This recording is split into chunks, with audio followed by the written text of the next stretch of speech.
కొన్ని పనులు చేయడం వలన ఖచ్చితంగా దరిద్రం అనేది వెంటాడుతుంది.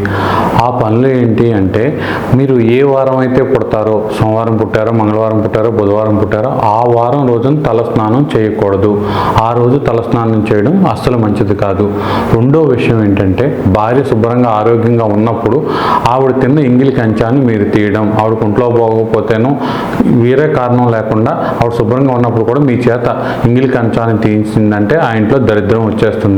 అలాగే చిరిగిపోయిన దుప్పట్లు కప్పుకోవడం, చిరిగిపోయిన దుప్పట్లు బెడ్షీట్లు లాగా వేయడం కూడా అస్సలు మంచిది కాదు. చిరిగిపోయిన వాటి మీద పడుకోవడం, కప్పుకోవడం కూడా చాలా దరిద్రం. అలాగే ఒకళ్ళు పడుకున్నప్పుడు వాళ్ళని దాటి వెళ్ళడం అనమాట.